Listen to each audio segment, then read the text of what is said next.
Hi all. I hope you guys have written answer to today's question. And if you guys are following the series, then you know that the question for today was from GS3 agriculture section. Let's not waste a lot of time and start discussing question for today. And again, I urge you to get your answers evaluated on CollectorBabu. These are the time which will be most beneficial in the way you will be utilizing your time before prelims preparation. Hopefully, I have made myself clear, and you guys start working on your means preparation for last few days that you have. Capitalize on it. So, on your screen, you can see that there are a few questions from GS3 agriculture section. Okay, we have taken 3 PYQs. Let us analyze them in good amount of by investing good amount and in thorough detail. So the first question is, what is integrated farming? How is it helpful to small and marginal farmers in India? So this is the question where you can use some data. For example, you can talk about the yield which integrated farming can produce, or the increase in farm income, which would be helping small and marginal farmers. The data has to be updated from economic survey from newspaper. That is your task to do, and please do it. Then, firstly, by breaking down this question, you'll understand that in the first part, you have to define what integrated farming is. You will define by saying integrated farming system is a holistic agriculture practice. Mark my word, try to write and ensure that the term holistic is written, that combines various farming component including livestock, crop production, poultry, fishing, tree crop, plantation into a single cohesive system.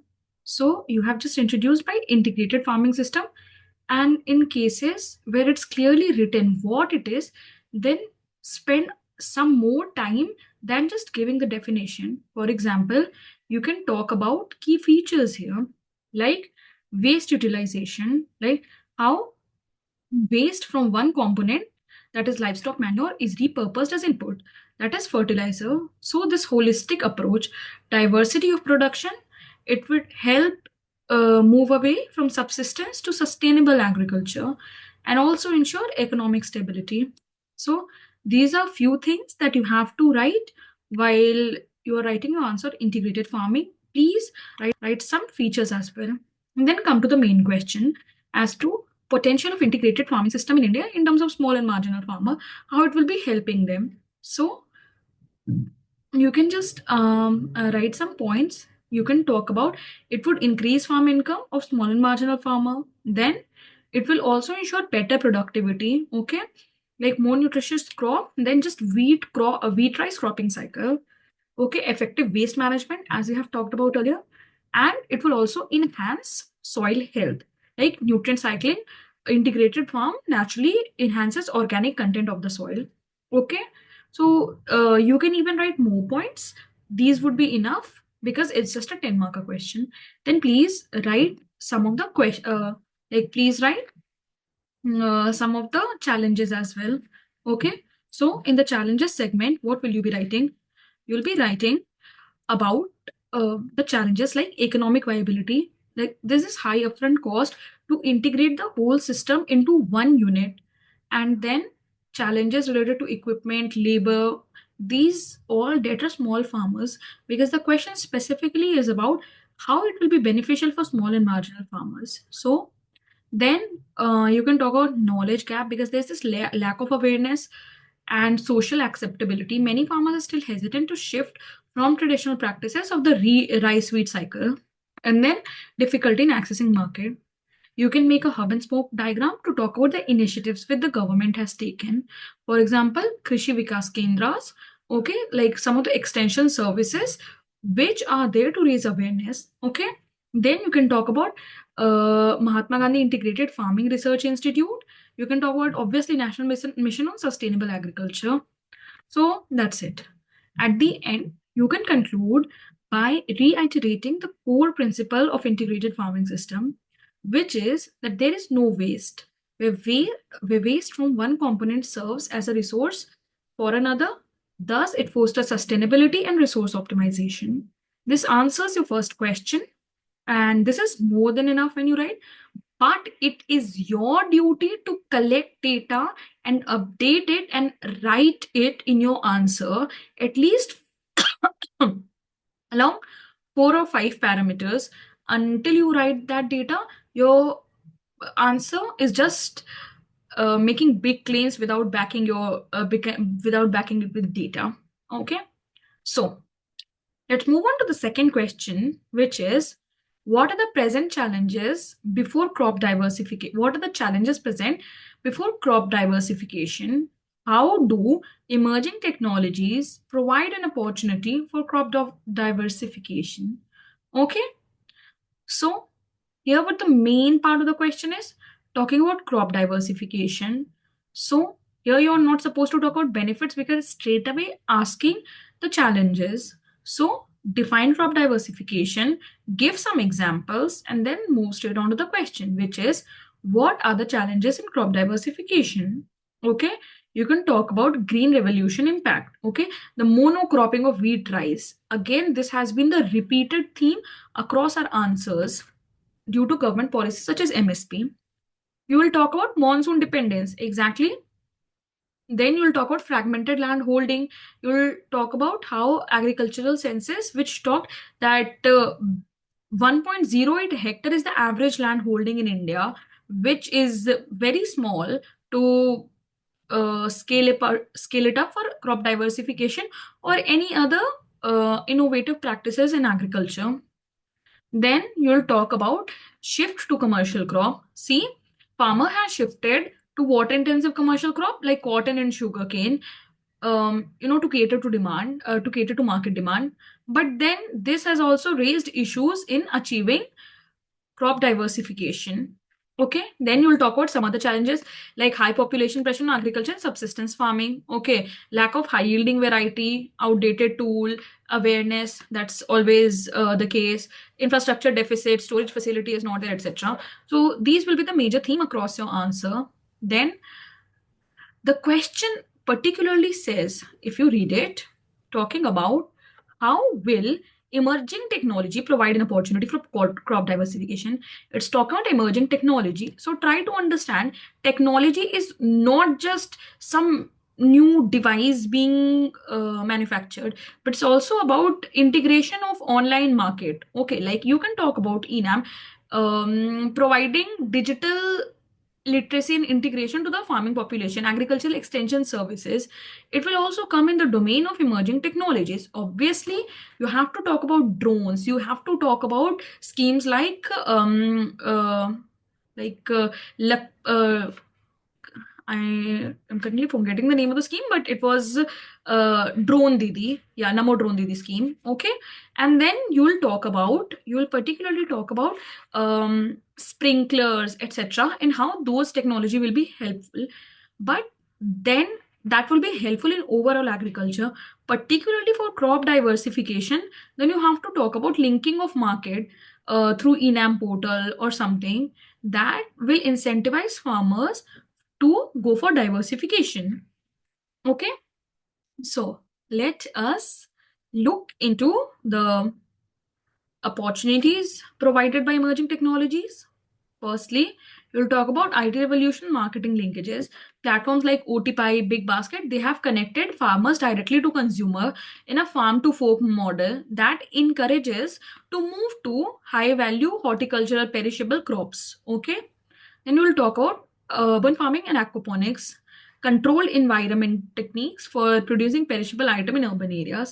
Then you'll talk about financial inclusion, digitization, digital tools, giving accurate data about soil health quality or improving irrigation system, etc. Talking about dry land agriculture innovation, particularly inspired from Israel, and then soil health management practices through soil health card and GIS based mapping. In the end, you'll talk about way forward. First would be strengthening market infrastructure, and providing more opportunities to FPOs and strengthening them for procurement, etc., and collective bargaining. Then we'll talk about establishing crop specific clusters and value chains for perishable and high value crops. Then talking about enhanced credit insurance and promoting sustainable farming practices, improving research and development. These are all the generic points which you might just know. And always talk about extension services and reforms in policy domain. For example, the current MSP cycle has some of the issue, which will be our third question for today. But you will have to talk about how the MSP policy, which should have led to more crop diversification, but has worked in a counter direction because the procurement are only for two major crops, rice, wheat. So we have to move away from that culture. And in the end, you can just conclude by talking about Ashok Dalwai's committee recommendation and working and implementing it, which included some of the above way forward which we gave. And this will help India to contribute to dual goal of doubling farmer income and environmental resilience, because one of the said benefit of crop diversification is also environmental improvement and resilience of Indian agriculture. So we have discussed two questions. I hope it is fairly clear in the direction we are going to take our answer.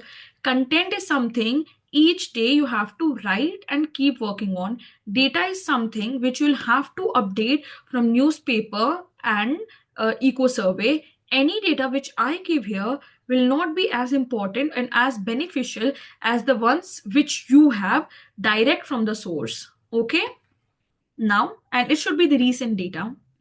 Then we are coming towards the third question and last question for today, which is, what do you mean by MSP? Okay. How will MSP rescue farmers from low income trap? Okay. So you will give an introduction of MSP. You can talk about it's for 23 crops. You will talk about it is announced by CCEA and it is recommended by CACP, Cabinet Committee on Economic Affairs, and Commission of Agricultural Cost and Prices, and it is like a price support and price guarantee means. Okay, you will give a fair introduction, and then let's move on to the second main part of the question, which is how MSP rescues farmer from low income trap. Okay, so this is the way. Firstly, MSP has, please write this connector line as well. MSP plays a crucial role in uplifting farmer from vicious cycle of low income due to uncertain weather, market fluctuation, and input cost volatility. So then you'll be talking about the benefits of MSP so as to ensure that there's this minimum level of income which farmers have and they do not fall into poverty and destituteness. Okay. Then first benefit would be fixed remuneration. See, we are talking about the said benefit. Obviously, in reality, that does not happen. But are we supposed to write it here? No, we are supposed to write it in the challenger segment. Okay.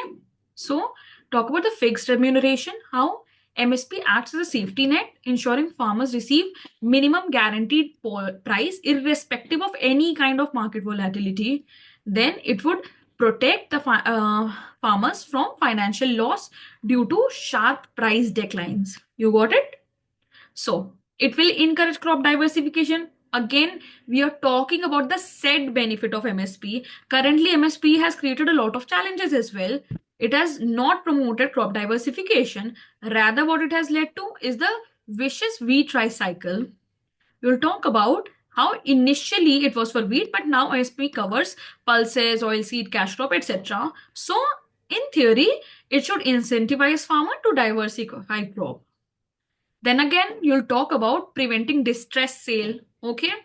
You will talk about it will help farmer to make informed decision because MSP for 23 crop, they are declared before the sowing season. So farmer can plan crop selection based on profitability, irrigation availability, and market demand.